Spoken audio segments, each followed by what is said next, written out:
आसन्तु बनैबा आलू बैगण सारू बड़ी दिया बेसर तरकारी।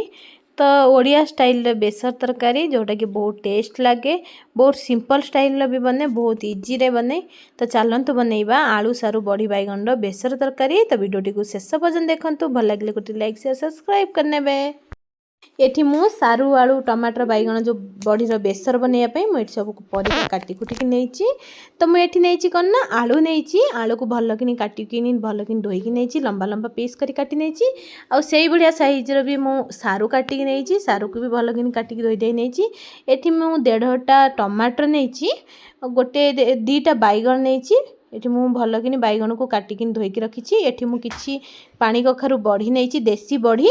आ मुझे गोटे प्याज नहीं, मीडियम साइज प्याज काटिकी नहीं। एठी मु सोरिष जीरा सुखिला लंका रसुण किछि एठी मु पेस्ट पई नहीं। एठी मु आकु ग्राइंडिंग करनेबी। ए जो मु मसला बनेमी तरकारी पई, तो मु आकु ग्राइंडिंग करनेमी सोरिष जीरा लंका को। तो देखो मोर एतिक जिनस मुझे सजाड़ी रखी नहीं। तो चलतु बनैबा बेसर तरकारी। तो चलतु बनैबा। मुझे गोटे कढ़ई नहीं, कढ़ई में किसी तेल नहीं जाऊँगी। तेलटी मोर गरम हो गला। तेलटी मो गरम है मुझे जो बड़ी रखी मुझे कौन करी ना बड़ी की प्रथम भाजी नेबी। मुझे प्रथम बड़ी की भाजी नौची। मुझे गोटे मिनट बड़ी की भाजी नेबी। एठी मोर बड़ी भाजी हो गला। एठी मोर बड़ी भाजी गला ताकू मुझे काढ़ी नेबी।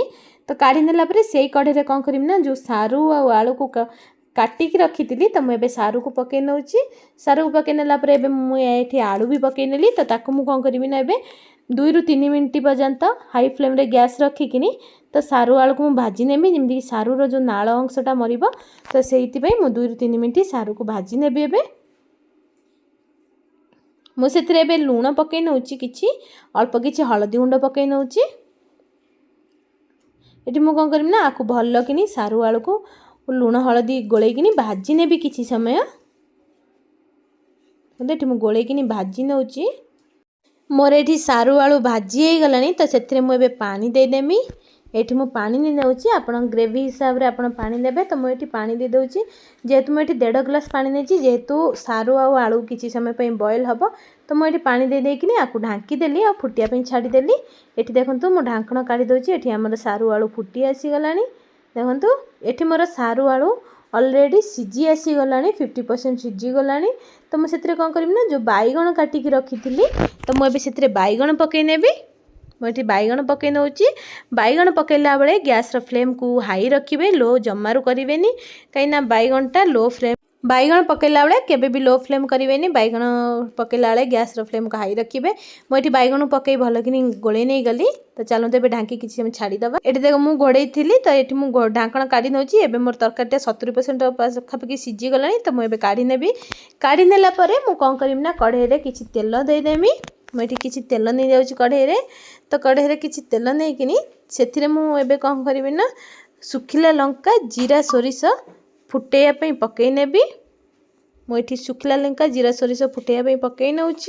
देखो ये आम फुटीगला जो फुटनटा। तो तादे मुझे कौन करना जो काटिकी रखी थी छोट छोट साइज करके पियाज ताकू मुझे पकई नौ। मुझे पियाज पकई नेला पियाज को हल्का ब्राउन है पर्यंत बस किसी सेकेंड पे मुझे भाजी नेबी। मुझे किसी सेकेंड पे पियाज को भाजी नौ। गैस फ्लेम को मुझे हाई रखी ये पियाज भाजी नौ। तो मोर देखो ये कौन करी ना पियाज हो गला। तादे मुझे काटिकी रखी थी टमाटर, एबे टमाटर को पकईकिनी तादे फ्राए करनेबी। मुझे टमाटर पकई नहीं, टमाटर को पकईकिनी गोटे मिनट पे टमाटर को फ्राए करनेबी। मुझे टमाटर को फ्राए कर नौ किसी समय पे टमाटर को फ्राए कर नौ। देखो ये मो टमाटर हल्का नरम हो आसला किसी समय मैं फ्राए कर नौ। तो मुझे कौन करी ना से किसी लंका गुंड पकई नेबी। आपड़ चाहिए पकई पारे ना ऑप्शनल, क्योंकि ना जेहेतु मसला मुझे लंका बाटी नहीं थी। तो मोर किसी आपण हिसाब से आप लंका गुंड आड करेंगे। मुझे अल्प किसी लंका गुंड आड कर नहीं। तो देखो मुझे लंका गुंड आड कर सारापर भल कि मिक्स कर सारापर जो मसला मुझे ग्राइंडिंग कर रखी थी मुझे कौन करी ना से मसला को आधे पकई नेबी। देखो मुझे मसला पकई नेली। मु ग्राइंडिंग कर रखी थी जो सोरिष मसलाटा प्रस्तुति करी तो ताकू पकई नेली। ताकू पकई नहीं मुझे भल कि मिक्स करनेबी। भल कि मुझे मिक्स कर नौ। पता नहीं ये टी मोर कैमेरार किसी प्रोब्लेम रोचे।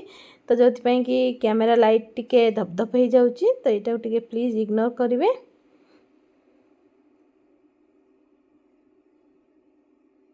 तो मुझे मसला को भल कि कषि नौची मुझे पकई सारापर मसला को भल कि कषि नौची मुझे मसला को कषि नेला देखो मुझे धीरे धीरे अल्प अल्प पानी देकिनी मसला को कषि नौची।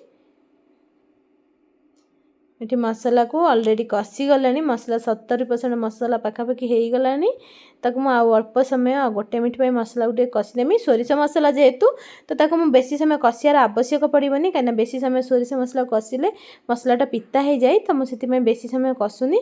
मोर ये मसला हो गलानी तो मुझे कौन करमी ना जो सिझेकी जो रखी थी आलू सारू बैगन ताकू एबे पकई नेबी से मुझे जो सिझेकी जो तरकारीटा रखी थी तो ताकू मुझे पकई नेली।